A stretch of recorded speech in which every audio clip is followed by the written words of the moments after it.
कि मेरे भोले बाबा, मेरे शंभू, मेरे त्रिकालदर्शी, मेरे कैलाशी, मेरे अविनाशी, मेरे शिव, इतनी कृपा जरूर करना, इतनी दया जरूर करना कि मुझे इतना बल देना कि मैं अच्छी पढ़ाई कर सकूं, अच्छा विद्याध्ययन कर सकूं, अच्छा कंपटीशन एग्ज़ाम दे सकूं और मेरी नौकरी ऐसी लगे, मैं ऐसा काम करूं, नौकरी नहीं तो अपना स्वयं का ऐसा व्यापार करूं कि अपने बुजुर्ग माता पिता को भी मैं अच्छा मोबाइल और अच्छा लैपटॉप दिला सकूं, उनको तीर्थ करा सकूं। ऐसी कृपा आप करें। बोलबम का नारा है, ये बल हमारे भीतर हमें स्वयं प्रकट करना पड़ेगा।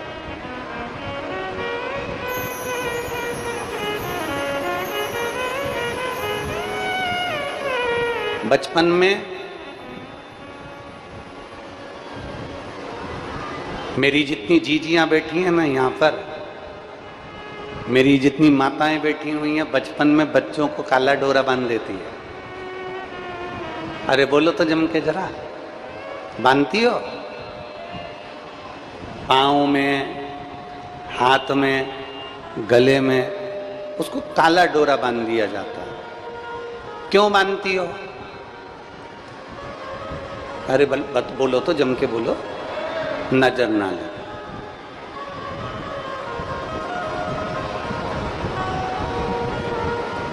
मेरी जीजियां, मेरी माताएं बच्चों को काला डोरा इसलिए बांधती हैं कि बच्चों को नजर ना लगे, उनको नजर से बचाया जाए।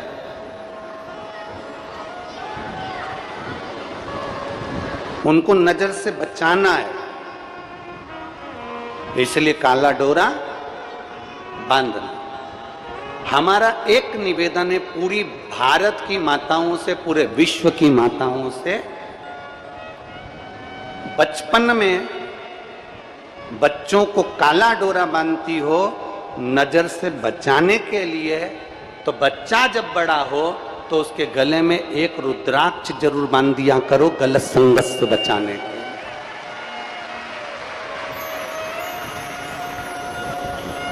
बचपन में काला डोरा नजर से बचाएगा और जब बच्चा बड़ा होता चले जाएगा, धीरे धीरे कॉलेज तक पढ़ेगा, स्कूल में पढ़ेगा, अच्छी एजुकेशन की ओर बढ़ेगा, ट्यूशन पर जाएगा, उसके गले में एक रुद्राक्ष, एक तुलसी की माला उसके गले में जरूर होना चाहिए, जिससे बचपन में तुमने बच्चे को काला डोरा बांधकर नजर से बचा लिया तो रुद्राक्ष गले में पड़ा रहेगा, तो वो गलत संगत से बचा लेगा, वो गलत जगह पर जाने से बचा लेगा, गलत विचार से बचा लेगा, गलत दृष्टि से बचा लेगा, गलत सोच से बचा लेगा।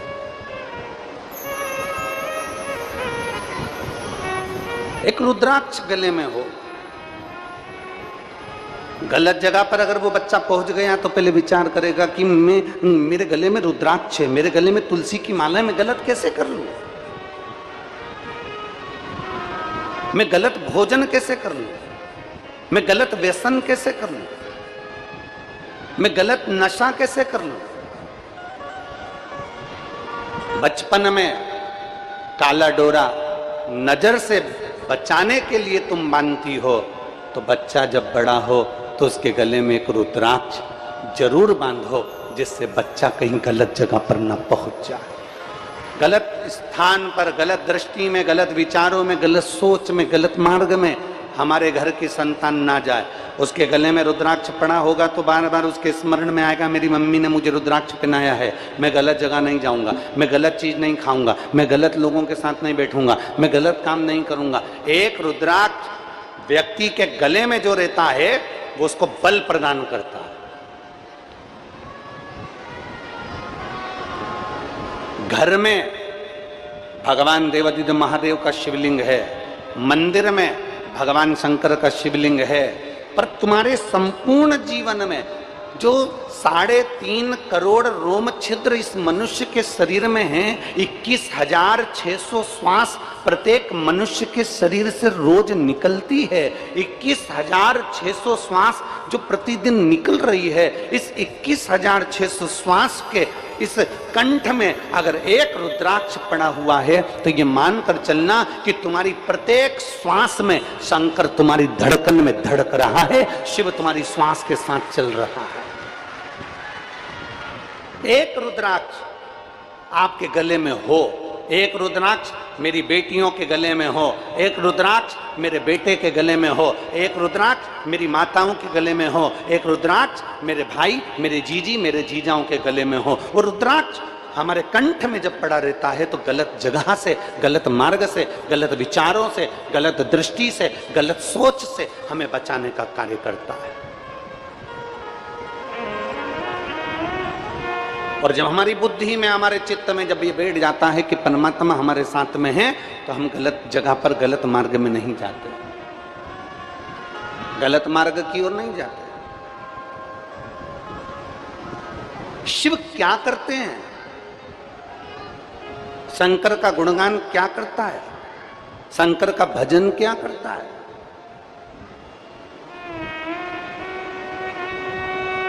कभी विचार करिएगा। गंडई वालों ने गांव-गांव में जाकर गाड़ियां नहीं फैलाई होगी कि तुम्हें कथा सुनने आना है।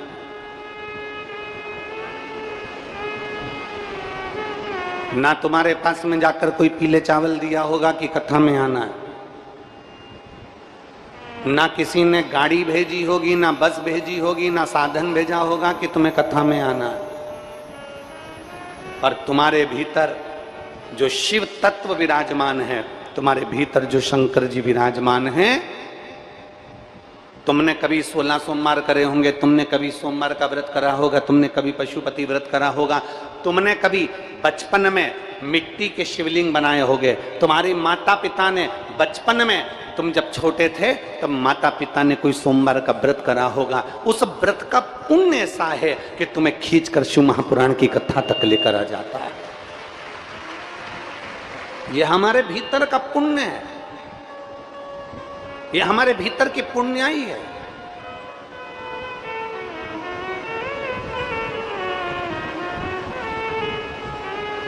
अरे कभी विचार करो, जब एकांत में बैठे रहो ना, तब विचार करना कि तुमने कौन सा पुण्य करा था जो भगवान ने तुम्हारे हाथ पूरे दिए, नेत्र पूरे दिए, नासिका पूरी दी, जिह्वा पूरी दी, पांव पूरे दिए, शरीर पूरा दिया, अपने को भारत की भूमि पर जन्म दिया, भारत की भूमि के साथ में छत्तीसगढ़ की पवित्र भूमि पर जन्म दिया, छत्तीसगढ़ के साथ में माँ गंगई की भूमि पर जन्म दिया। कभी विचार करना, इतनी पवित्र भूमि पर जन्म लेने के बाद हमने कौन सा पुण्य करा था जो हमारा पति अच्छा मिला, अच्छा पति मिला, हमारा सम्मान करने वाला, हमारा आदर करने वाला।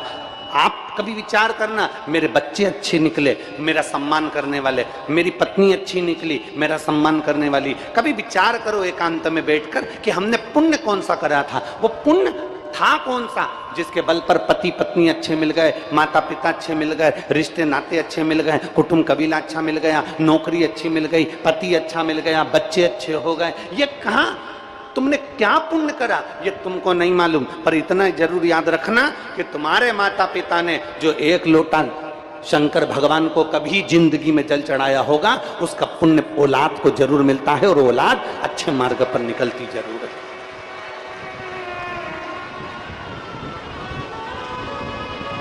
कथा का पहला दिन देवराज नाम का चरित्र आता है। देवराज नाम के ब्राह्मण शंकर भगवान से पूछते हैं कि मैंने कौन सा पुण्य करा था जो मेरे मरने पर, मैं तो चोर हूं, मैंने चोरी करी, चोरी का धन लेकर जा रहा हूं, मैं देवराज ब्राह्मण चोरी का धन लेकर जा रहा हूं, चोरी कर कर जा रहा हूं, और चोरी का धन मेरे पास होने के बाद भी मेरे प्राण छूटते हैं और शंकर जी अपने कैलाश धाम दे देते हैं, ये पुण्याई कौन सी है? तो भगवान शंकर ने कहा, तेरी एक पुण्याई है, तेरी बुजुर्ग माँ शिव जी के मंदिर में जाकर एक लोटा जल चढ़ाती थी, वो बुजुर्ग माँ का पुण्य तेरे काम आ गया, और बेलपत्री के पेड़ के नीचे तेरे प्राण छूट गए और तुझे कैलाश धाम मिल गया। ये पुण्य हमारे काम आता है, ये सत्कर्म हमारे काम आता है। हम तुमसे कभी नहीं कहते कि तुम दिन भर मंदिर में बैठो, हम तुमसे कभी नहीं कहते कि दिन भर माला लेकर बैठे रहो। अपने बच्चों पर ध्यान दो, उसकी एजुकेशन पर ध्यान दो, अपने बच्चों की पढ़ाई पर ध्यान दो, अपनी दुकान पर ध्यान दो, अपने व्यापार पर ध्यान दो, अपनी नौकरी पर ध्यान दो। पर एक काम जरूर करो, ये सब कुछ करते हुए अपने बच्चों को संस्कारों में ढालो और रोज प्रतिदिन 1 लोटा जल देवाधिदेव महादेव को जरूर समर्पित करो। काम करो, अपनी खेती पर काम करो, अपनी फसल लगाओ, धान लगाओ, मेहनत करो, सब कुछ तुम्हें करना, तो भजन के साथ में करो।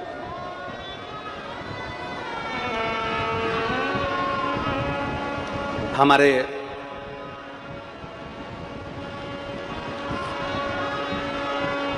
मध्य प्रदेश में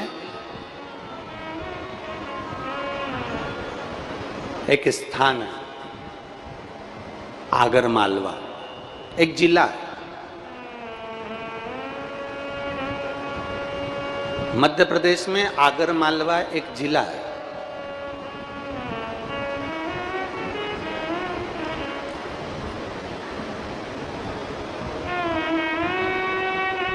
आगर मालवा में हम बहुत पहले, लगभग 18 साल 19 साल पहले एक कथा करने के लिए गए थे। आगर मालवा मध्य प्रदेश में जिला, और बहुत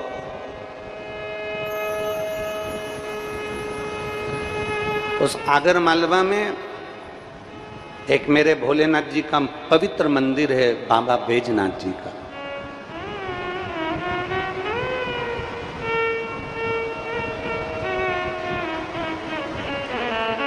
पवित्र मंदिर, वहां कभी जाओ तो दर्शन करिएगा।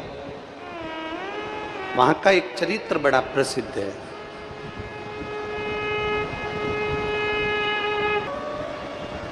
ये उसकी करुणा है, ये उसकी उदारता है, ये उसकी दया।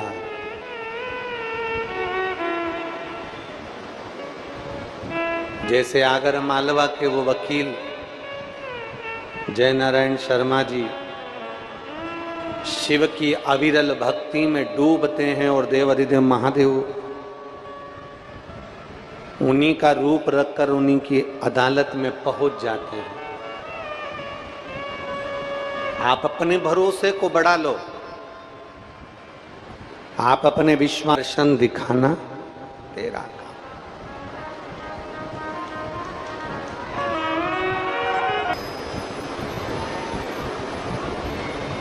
तारकासुर को षडानंद कार्तिकेय ने जब मार दिया, लोग कहते हैं कि तारकासुर को षडानंद कार्तिकेय मारे।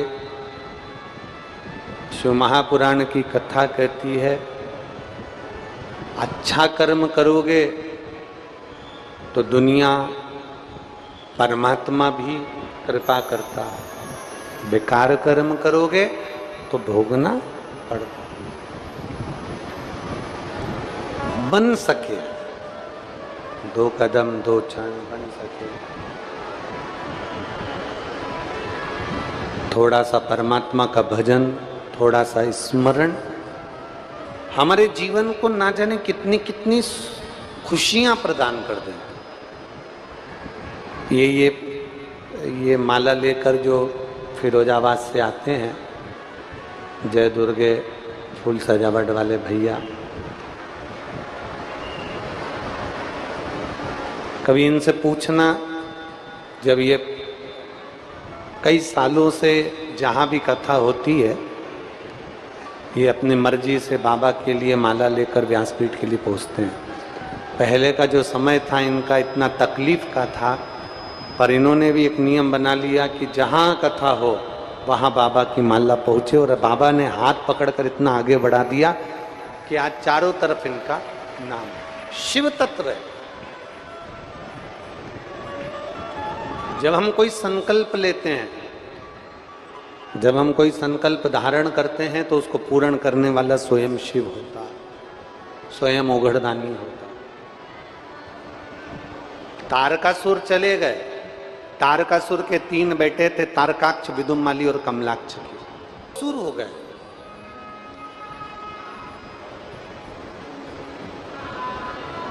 पार्वती मैया का सुंदर स्वरूप देखकर उनकी ओर आसक्त हो।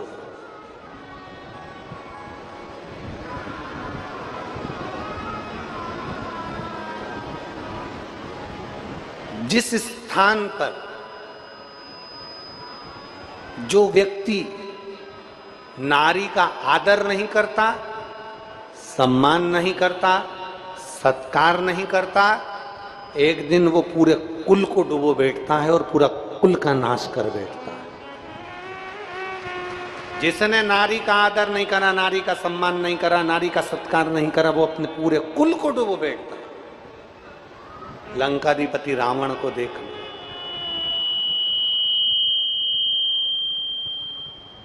लंकाधिपति रावण ने माता जानकी का सम्मान नहीं किया, आदर नहीं किया। एक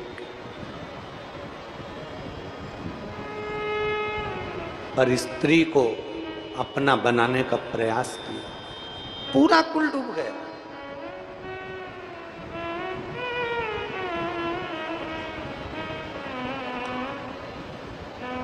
आदर करो, सम्मान करो, सत्कार करो, बहुत जरूरी है।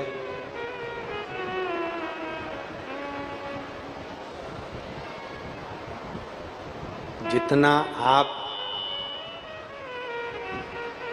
स्त्री का, नारी का आदर करते हो, उतना ही माँ दुर्गा, जगत जननी, जगत धात्री माँ अम्बा आपके ऊपर कृपा दृष्टि बनाती रहती है। जिस समय नारी का आदर करना कोई पुरुष बंद कर देता है, नारी का सम्मान नहीं करता, उसको अपशब्द कहना, ताने देना, गाली देना या कुछ गलत विचार उसके प्रति रखना, उसका पूरा कुल डूब जाता, पूरा कुल।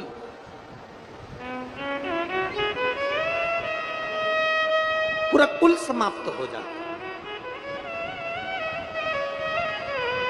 और महाराज विदर और उत्पल को देखा,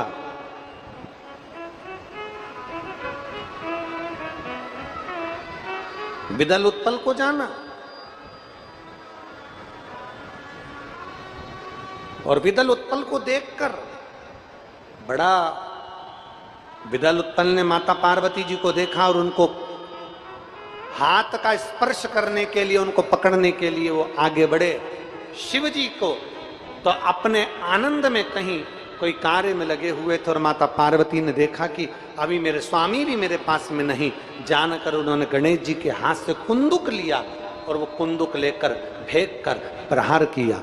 जैसे ही प्रहार करा, प्रहार करते से ही विदल और उत्पल के प्राण छूट गए। वो कुंदुक भगवान शंकर के चरणों में जाकर गिर गया। तो शिव जी का नाम कुंदकेश्वर महादेव, भगवान शंकर का नाम कुंदकेश्वर महादेव। कुंदुक का प्रहार करा तो कुंदकेश्वर महादेव हो गए। शिव महापुराण की कथा कहती है, शरीर के लिए दवाई ना लगे, शरीर के लिए अपन डॉक्टर को दिखा रहे हैं। और हमने पहले भी कहा कि डॉक्टर शंकर का एक रूप होता है। अपने को कष्ट हो, सबसे पहले डॉक्टर के पास जाओ, उनको दिखाओ, उनको अपनी जो जांच लिखे वो जांच कराओ, जो बताए वो दवाई खाओ। और दवाई भी जब खाओ तो भगवान शंकर से कहकर खाना, बाबा मेरे शरीर में ये औषधि नहीं लग रही है, बाबा मेरे शरीर में ये दवाई नहीं लग रही है। हे कुंदकेश्वर महादेव, मैं आपका स्मरण कर कर ये दवाई खा रही हूँ। बाबा को प्रार्थना कर कर, विनती कर कर, कुंदकेश्वर महादेव के नाम से अगर दवाई खाना प्रारंभ करोगे तो कुंदकेश्वर महादेव की कृपा से आपके शरीर में दवाई लगना प्रारंभ होगी और रोग ठीक जरूर होगा। ये निश्चित है, रोग ठीक होगा। ऐसा कुंदकेश्वर महादेव का स्मरण करिए। एक बार दोनों हाथ उठाकर बोलो, कुंदकेश्वर महादेव की। कुंदकेश्वर महादेव का आनंद सुख हमारे जीवन को आनंदता प्रदान करता है। हमारे बीच में परम पूज्य संत महोदय विराजमान हैं, शिवरी नारायण वाले। मैं उनसे विनती करूंगा, दो आशीष वचन आप भी यहाँ ऊपर आकर भक्तों को, शिव भक्तों को अपने आशीष वचन 2 मिनट का आशीष वचन देंगे। फिर हमारे बीच में माननीय मुख्यमंत्री जी की धर्मपत्नी श्रीमती कौशल्या देवी सहाय जी यहाँ विराजमान हैं, फिर उनसे भी निवेदन करूँगा 2 शब्द वो भी अपने आशीष वचन बड़े भाव के साथ में स्नेहित वचन आपके बस 2-2 मिनट का उद्बोधन के अनुसार। पहले हम भगवान श्री गणेश जी का मंगल विवाह करते हैं। कल कथा सुबह 8 बजे होगी, इसका स्मरण रहे। अभी कोई भी उठेगा नहीं, अपनी जगह पर बैठे रहेंगे। भगवान गणेश जी रिद्धि सिद्धि को लेकर पधार रहे हैं, बड़े भाव के साथ, आनंद के साथ।